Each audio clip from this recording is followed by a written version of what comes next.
If flight delays usually end up with you eating more than you planned, then this video is going to change the way you handle them. As an online coach helping men lose weight whilst they travel for work, this is the exact strategy that I teach my clients to stay in control when plans change at the airport. By the end of this video, you will have a 5-step system that you can put into place to stop a delayed flight turning into a calorie blowout. So we're going to cover 5 actions that you can take as soon as your flight's delayed, plus one mindset shift that makes it much easier to stick to. You don't have to worry about flight delays, do you? So flight delays are boring, right? Flight delays are boring. You've got time to kill and, suddenly you're just going to end up eating for entertainment. And that is the big thing. It's like boredom eating to just keep yourself busy. Instead of drifting towards the food court, right? We need to follow these 5 steps. I've got them here.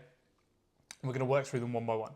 So the first thing to do, as soon as that flight gets delayed, and ultimately you can do this when you're in the airport altogether. It doesn't have to be during a delay, but delays are when our plans change last minute, and that's when we're more likely to make a poor decision, act on emotions and this kind of stuff. So the first thing I want you to do is set a 15-minute timer on your phone or your watch, 15 minutes minimum.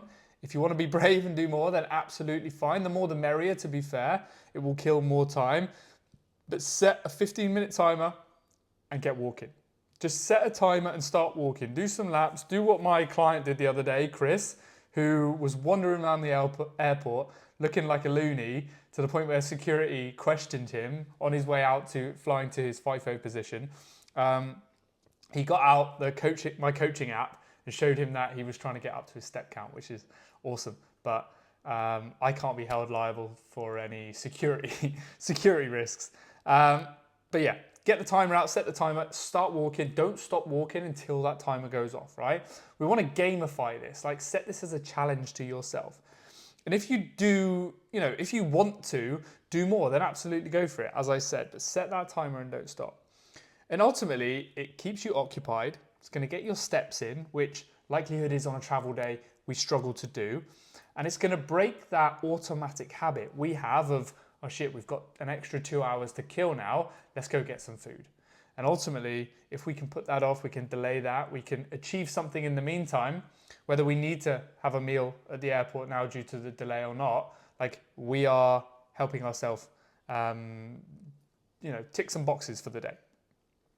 Second thing I want you to do is grab a bottle of water, a bottle of diet soda, probably a bottle of water and something else. And that something else can be, again, flavored sparkling water, a sugar-free one, ideally, a diet soda, a coffee, a cup of tea, a green tea, something like that. Something that is going to satisfy us a little bit. It's going to occupy our mouth, occupy our hands. Or you can refill a current bottle that you have, right? But we want to get some fluid down us. Flying dehydrates us. When we're dehydrated, we can often confuse that for hunger, and therefore we're more likely to kind of reach for some snacks or some food we don't necessarily need. Also, by taking on some extra, some liquids, like we're just filling space in our stomach, right? We're going to give ourselves the sensation of feeling a bit more full. So that is never going to be a bad thing. And just keep sipping. Sip it often, keep yourself busy, and kind of don't stop. And if you need to refill, keep refilling it. But as I said, diet sodas and sparkling water, like fizzy drinks, can be good. Like that fizz, that bubble can give you the sensation of feeling a bit more full than normal. Even like a 0% or low calorie beer isn't necessarily a bad option. Okay, as long as if we are having something with calories, like a low carb beer, then we still track that. All right. Number 3 is go straight to your gate. All right, and if it's not advertised yet, then go to a gate away from the food court. That is ultimately what we're trying to do here, trying to get away from the temptation, from the smells, from the beautiful bakery displays, from the restaurants, from the hustle and bustle, So don't spend your time surrounded by those displays, the bakeries, the restaurants. Like take yourself away from those temptations. As I said, find your gate or another quiet area where food isn't in the immediate vicinity and isn't constantly in front of you. Don't make this harder for yourself. It's like if you were a recovering alcoholic and you go and spend your evenings in a bar, in a pub. You know, you go and see your friends in a pub instead of at the park. Like, you're making it harder for yourself, right? Number 4, take the first good option you see in terms of food. If we do need to grab some food, which might be a possibility if we're now going to be arriving somewhere late or we're going to miss a meal that we usually would have. If you are genuinely hungry, don't wander around, like weighing up all the options, looking at all the tempting food. The first thing you see that provides a good chunk of protein, that's clearly going to fill you up. It's all going to be overpriced, so you're not going to find anything cheap. And go for it. Just go for it and move on. Get it down you, make the decision. Less browsing means less temptation. All right? And the 5th thing is we want to do something from our to-do list. Ultimately, all of this is trying to keep us busy. And no doubt we'll have some life admin that we can do. We'll have some work emails we can do. We'll have some prep for a meeting we can do. Whatever it is, all the guys I work with, they are constantly working. A lot of them are business owners, men who work FIFO or in jobs that, you know, you're not technically working, but there's always emails you can answer. There's always things you can do. Or, again, call a friend, call your partner, call your kids, clear a task off your personal to-do list, read a book, listen to a podcast, you know, turn that dead time into useful, productive time where we're ticking things off.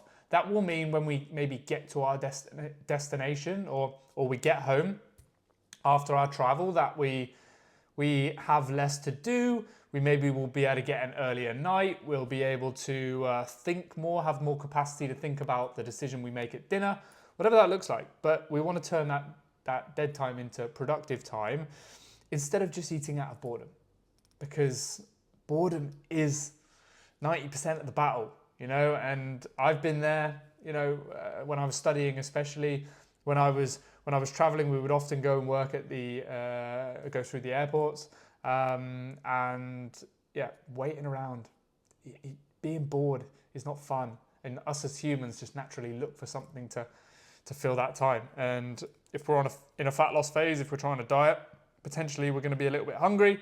It's a recipe for disaster. So simple, quick, easy video. 5 things we want to focus on: walk, water, gait, first food option, and then get something done.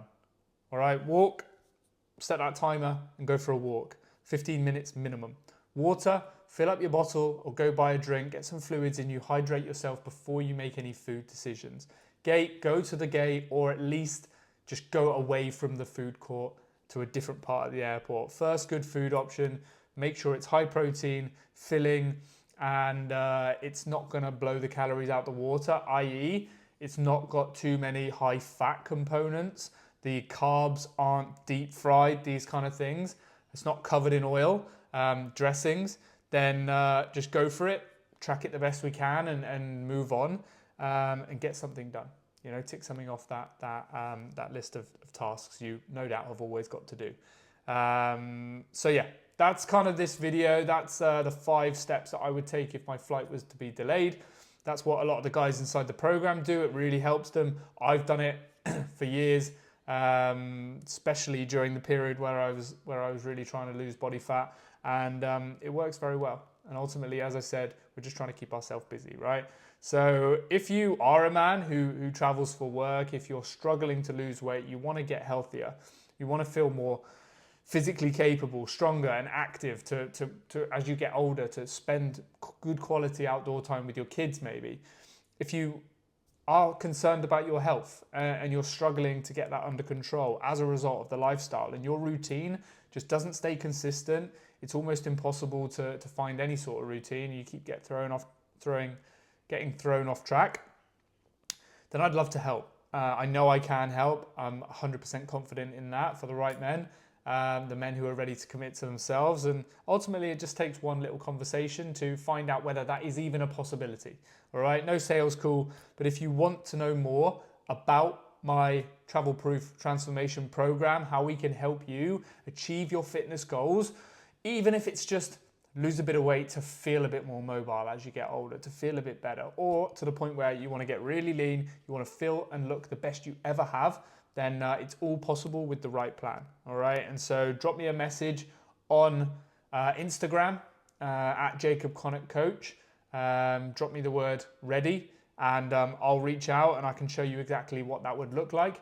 And if it's something that you like the look of or like the sound of, then we can move forward with that. And if not, all good. I'll give you some advice and you can kind of go away and put that into practice. So no obligation, no pressure, just a conversation. And ultimately, it's definitely not going to improve if you don't find out a little bit more.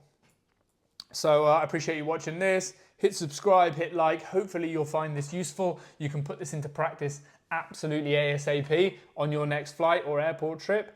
And hit subscribe for many more videos on how to navigate your work travel properly so that you can get the most out of your health and fitness journey. See you in the next one, guys.